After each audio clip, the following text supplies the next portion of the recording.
short on time, but I want to thank you both for joining me and putting your point across. And with that, viewers, now Prime Minister Narendra Modi is addressing a gathering in Dehradun after inaugurating the Delhi-Dehradun Expressway. Let's listen in. Uttarakhand का प्यारा बुलों, भैबंदों, बावड़ी, भूलियों, शाना बुजुर्गों, आप सबूते नमस्कार। मेरो प्यारो दाजी भाई, दीदी बहनी, आमा बाबा, सबई लाई मेरो तरफ देखी ठोक दिन छो। इस कार्यक्रम से टेक्नोलॉजी के जरिए भी दिल्ली, यूपी से अनेक लोग जुड़े हैं। मैं सभी का अभिनंदन करता हूं। सबसे पहले तो मैं आप सबकी क्षमा चाहता हूं। उत्तर प्रदेश और दिल्ली के कार्यक्रम में जुड़े हुए लोगों की भी क्षमा मांगता हूं कि मुझे यहां पहुंचने में 1 घंटे से भी ज्यादा देर हो गई। सब स्थान पर लंबे समय तक आप सबको इंतजार करना पड़ा और कारण यही था, मैं निकला तो समय पर था, लेकिन करीब करीब 12 किलोमीटर का रोड शो, इतना उत्साह, इतना उमंग कि मेरे लिए तेज गति से गाड़ी चलाना बड़ा मुश्किल हो गया। तो धीरे धीरे लोगों को प्रणाम करते करते, जनता जनार्दन के आशीर्वाद लेते लेते यहां पहुंचने में मुझे 1 घंटे से भी ज्यादा देर हो गई और इसके लिए मैं आपकी क्षमा मांगता हूं। और ऐसी धूप में 12 किलोमीटर ये जन सैलाब, ये उत्तराखंड का प्यार, माताओं बहनों का आशीर्वाद, मैं आज उत्तराखंड से एक नई ऊर्जा लेकर के जाऊंगा, नई प्रेरणा लेकर के जाऊंगा और मैं इसके लिए हर किसी का हृदय से आभार व्यक्त करता हूं। साथियों, आज देश में पर्व त्योहार की उमंग है। विभिन्न विश्वों में नववर्ष का आगमन हुआ है। मैं देशवासियों को बैसाखी, बोहाग बिहू और पुथांडू की शुभकामनाएं देता हूं। साथियों, अगले कुछ ही दिनों में यमुनोत्री, गंगोत्री, बाबा केदारनाथ, बद्रीनाथ धाम की यात्रा भी शुरू होने जा रही है। इस पवित्र समय का देश के कोटि कोटि आस्थावान श्रद्धा भाव से इंतजार करते हैं। मैं पंच बद्री, पंच केदार, पंच प्रयाग और यहां के आराध्य देवों को श्रद्धापूर्वक प्रणाम करता हूं। मैं संतला माता को भी नमन करता हूं। यहां आने से पहले मुझे मां डाट काली के दर्शन करने का सौभाग्य मिला है। देहरादून शहर पर मां डाट काली की बड़ी कृपा है। दिल्ली देहरादून इकोनॉमिक कॉरिडोर के इतने बड़े प्रोजेक्ट को पूरा करने में माता डाट काली का आशीर्वाद बहुत बड़ी शक्ति रहा है। साथियों, उत्तराखंड राज्य अपनी स्थापना के 25 वर्ष पूरा करने के साथ ही 26वें वर्ष में प्रवेश कर चुका है। आज दिल्ली देहरादून एक्सप्रेसवे के उद्घाटन के साथ इस प्रगति में एक और बड़ी उपलब्धि जुड़ी है। आपको याद होगा, बाबा केदार के दर्शन के बाद मेरे मुंह से अनायास निकला था कि इस शताब्दी का तीसरा दशक उत्तराखंड का दशक होगा।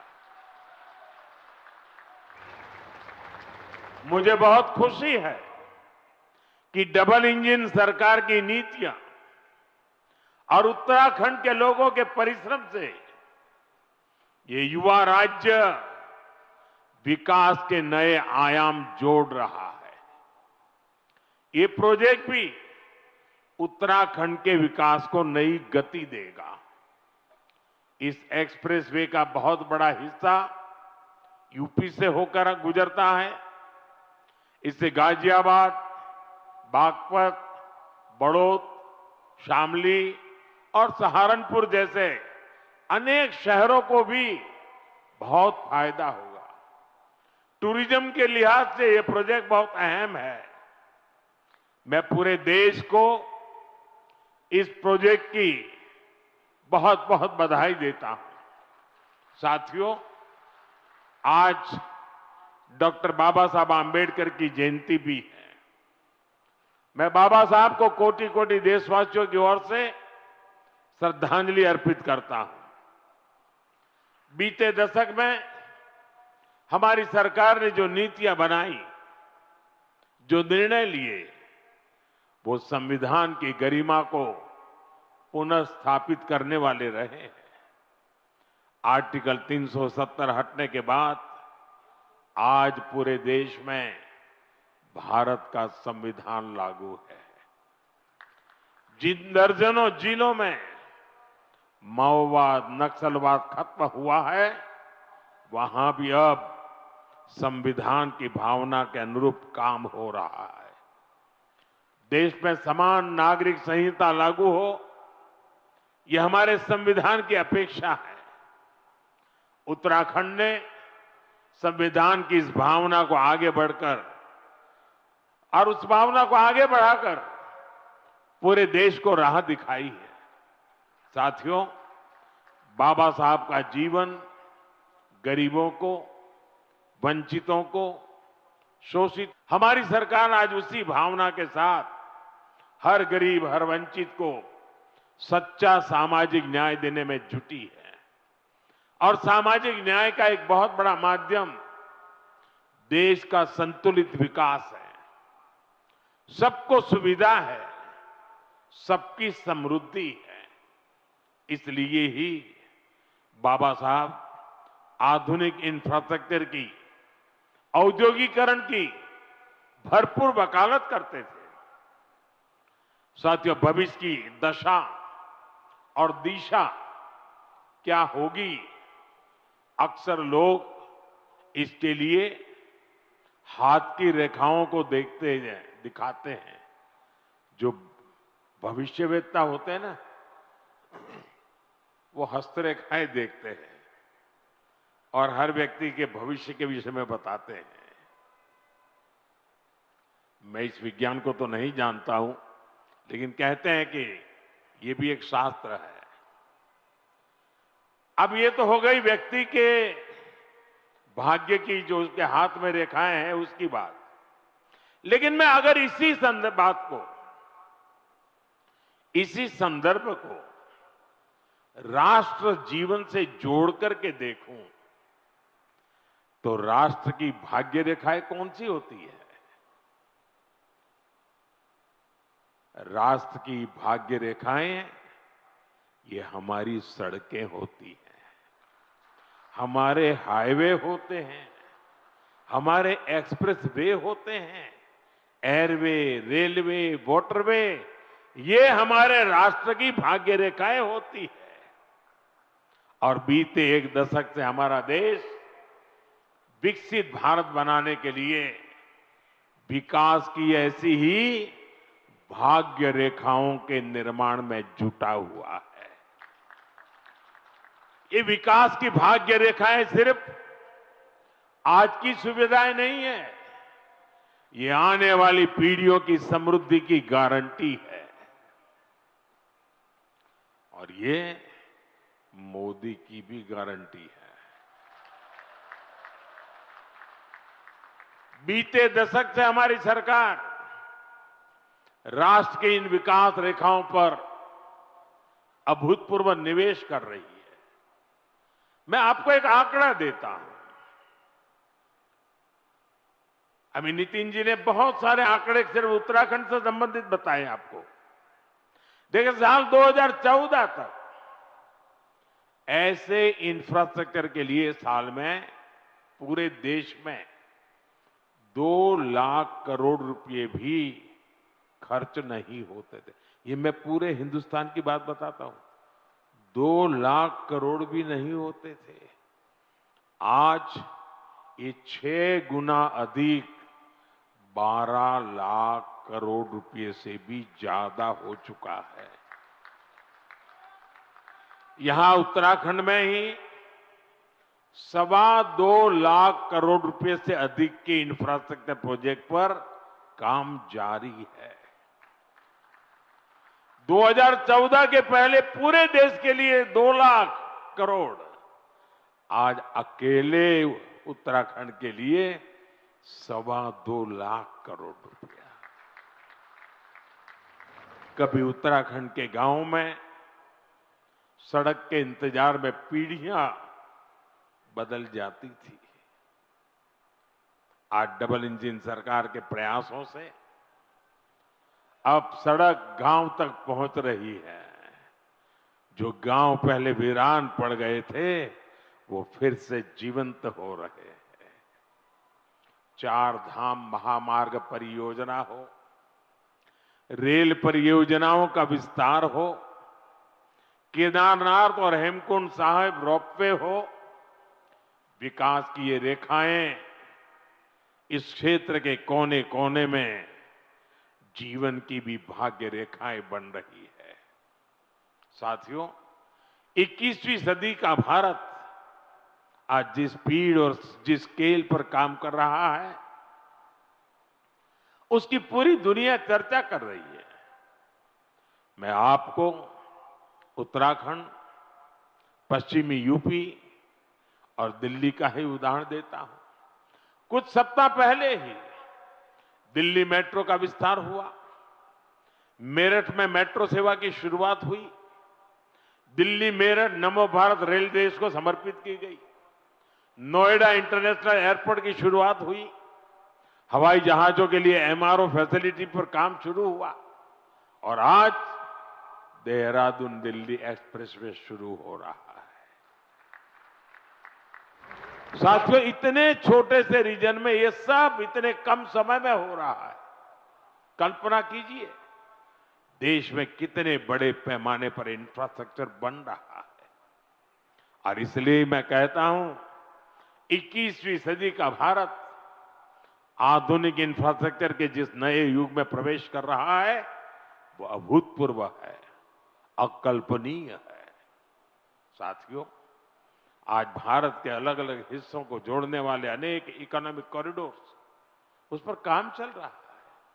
जैसे Delhi Mumbai industrial corridor, Bengaluru Mumbai industrial corridor, east coast economic corridor, Amritsar Kolkata industrial corridor, ऐसे बहुत से इकोनॉमिक कॉरिडोर देश में बनाए जा रहे हैं। इकोनॉमिक कॉरिडोर प्रगति के नए द्वार है, गेटवे हैं, डोर है और इनसे उम्मीदों की डोर भी जुड़ी हुई है। ये इकोनॉमिक कॉरिडोर सड़क के अलावा नए नए व्यापार कारोबार का मार्ग बनाते हैं।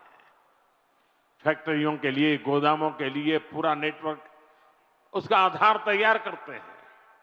साथियों, देहरादून दिल्ली इकोनॉमिक कॉरिडोर से भी इस पूरे क्षेत्र का कायाकल्प होने जा रहा है। पहला फायदा तो यह है कि इससे समय बचेगा, आना जाना सस्ता और तेज होगा, लोगों का पेट्रोल डीजल कम खर्च होगा, किराया भाड़ा कम होगा और दूसरा बड़ा फायदा रोजगार का होगा। अब इसके निर्माण में 12,000 करोड़ रुपए खर्च हुए तो हजारों श्रमिकों को काम मिला है। साथ ही जो इंजीनियर है, अन्य स्किल्ड वर्कफोर्स है, ट्रांसपोर्ट है, उससे जुड़े साथी हैं, उनको भी बहुत बड़ी मात्रा में काम मिला है। किसानों और पशुपालकों की उपज भी अब तेज गति से बड़ी मंडियां और बड़े बाजारों तक पहुंचेगी। साथियों, इस शानदार एक्सप्रेसवे से उत्तराखंड के टूरिज्म को बहुत ही बड़ा फायदा देगा। देहरादून, हरिद्वार, ऋषिकेश, मसूरी और 4 धाम यात्रा के लिए ये सबसे प्रमुख मार्ग बनेगा। और हम सभी जानते हैं, जब टूरिज्म का विकास होता है तो हर कोई कुछ न कुछ कमाता है।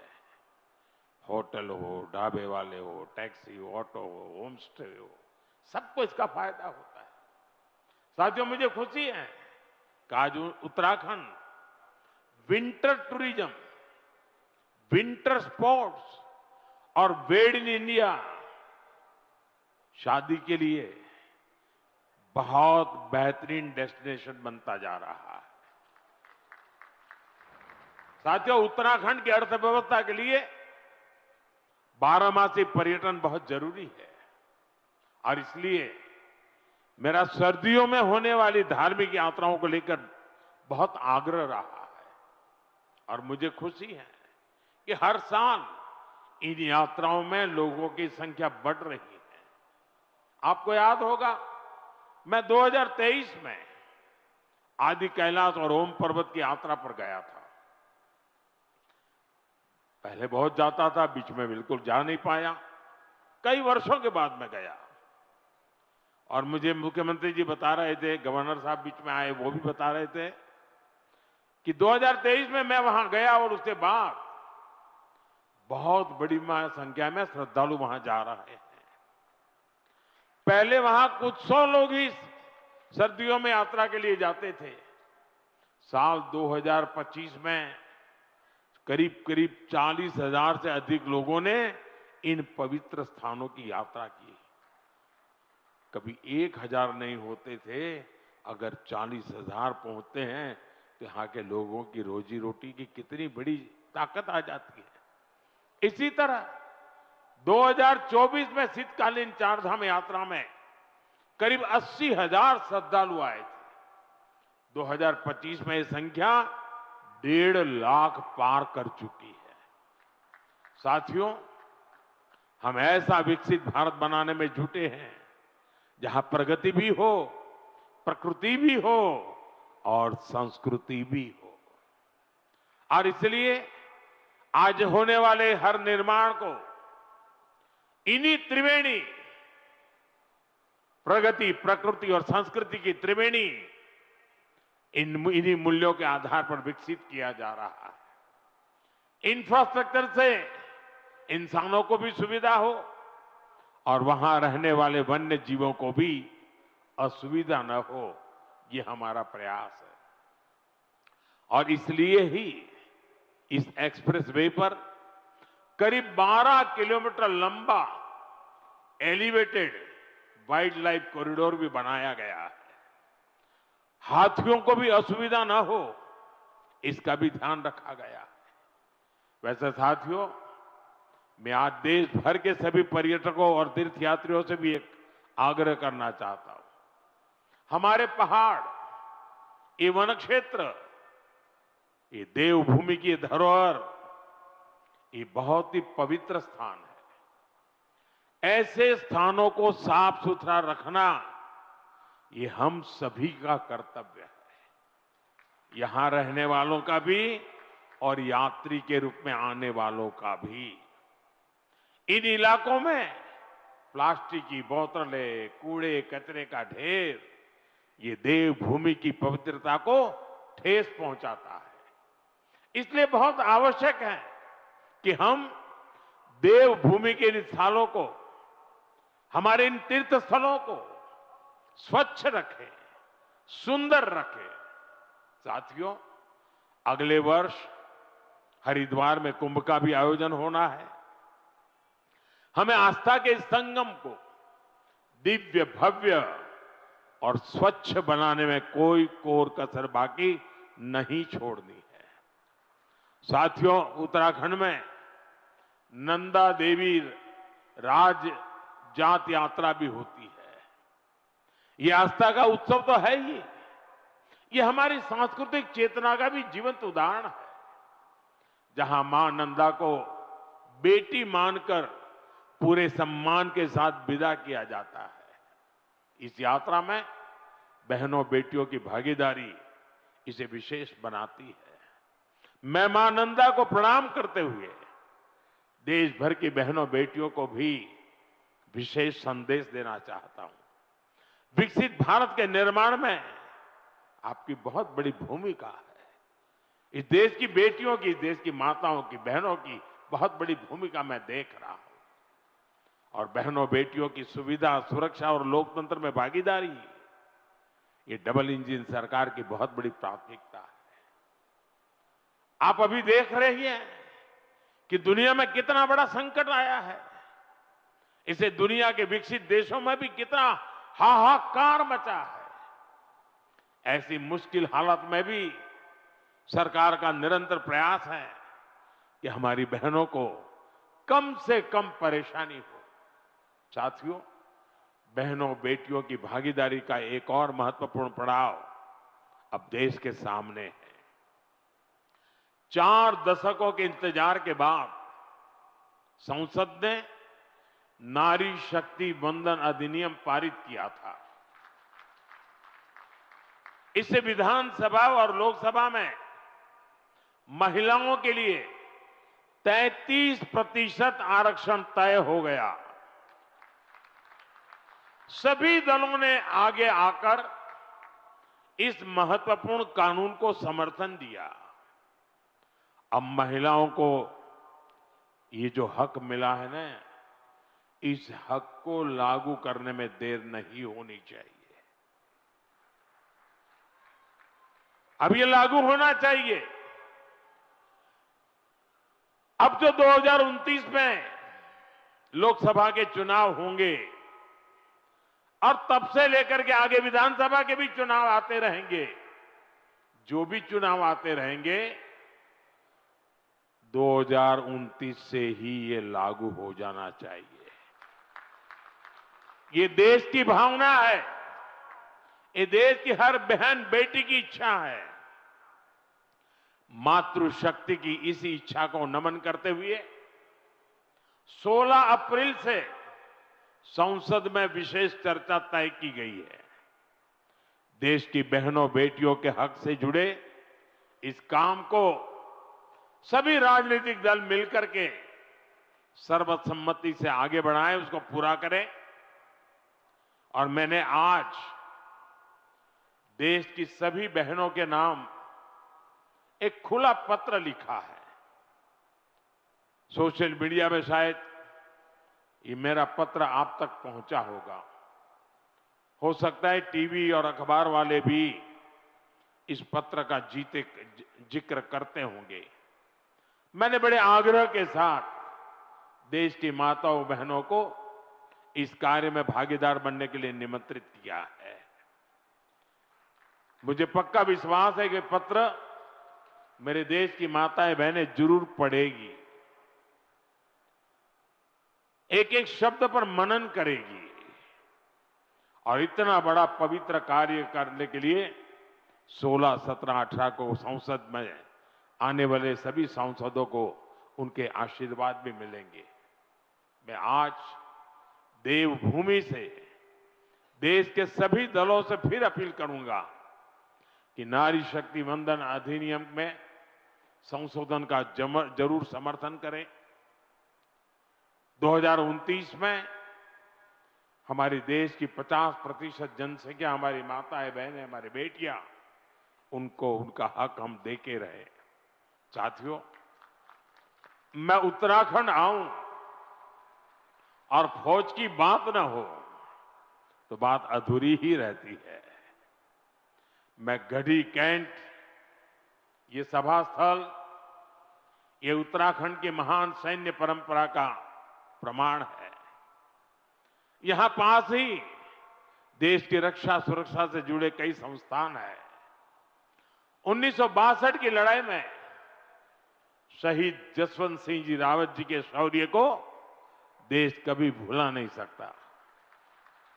साथियों, सेना के सामर्थ्य को सशक्त करना हो या हमारे सैनिक परिवारों की सुविधा और सम्मान हो, हमारी सरकार इसके लिए निरंतर प्रयासरत है।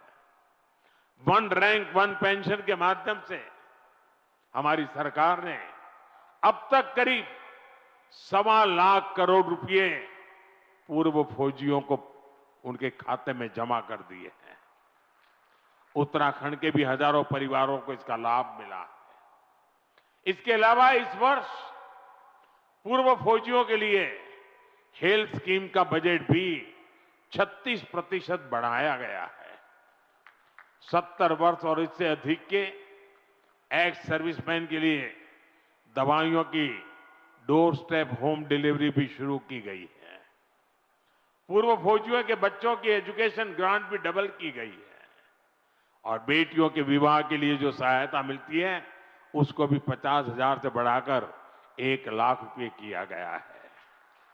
साथियों, देशभक्ति, देवभक्ति और प्रगति, ऐसे हर आयाम को जोड़ते हुए हमें देश को विकसित बनाना है। एक बार फिर दिल्ली वासियों को, उत्तर प्रदेश वासियों को और एक प्रकार से देशवासियों को इस शानदार एक्सप्रेसवे की मैं बहुत बहुत शुभकामनाएं देता हूं।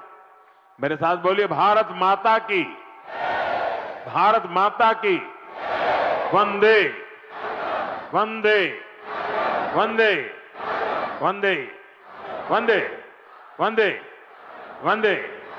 बहुत बहुत धन्यवाद।